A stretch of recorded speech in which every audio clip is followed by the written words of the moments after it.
കുട്ടക്കേട് കളിക്കുന്നുണ്ടോ? അവന്റെ ബുദ്ധി വളരുന്നതിന്റെ ലക്ഷണമാണ് അവൻ കുട്ടക്കേട് കളിക്കുന്നത്. ബുദ്ധി വളരുന്ന ചലനാത്മകമായിരിക്കണം. ചില കുട്ടികളെ കൊണ്ട് പറയും, ചില ആടിയണ്ടപ്പ ഒരു കുട്ടി ഒരു ഗുണത്തിനുമില്ല ഒരു ദോഷത്തിനുമില്ല, പിന്നെന്തിനാ ഒരു കുട്ടി? ഒരു ഗുണത്തിനുമില്ല ഒരു ദോഷത്തിനുമില്ല, പിന്നെ ഒരു കുട്ടി വേണോ? ആ കുട്ടി എനർജറ്റിക് ആയിരിക്കണം.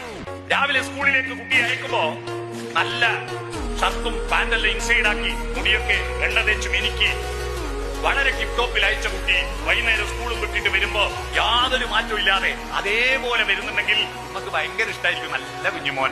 നോ, ആ കുട്ടി അതേപോലെ തിരിച്ചു വരുന്നുണ്ടെങ്കിൽ ഒന്നിനും കൊള്ളാത്ത അവന്റെ മുടിയൊക്കെ പാറിപ്പറന്ന് ഷർട്ടും പാന്റൊക്കെ മണ്ണ് പുരണ്ട് ചുളിഞ്ഞു വരുന്നുണ്ടെങ്കിൽ അവൻ എനർജറ്റിക്കായ കുട്ടികൾ വേണം നമുക്ക്. അതിനെന്ത് വേണം? നിങ്ങൾ ആ കുട്ടിയുടെ പേഴ്സണാലിറ്റിയെ വളർത്തണം. അവനൊരു പുതിയത് കണ്ടെത്താൻ കഴിയണം. അവന്റെ ബുദ്ധി വളരണം. ആ ബുദ്ധിയാണ് മുയലിനെ പോലെ കുതിച്ചു പായുന്നത്. അവന്റെ ശരീരമോ ആമയെ പോലെ മെല്ലെ വളരും.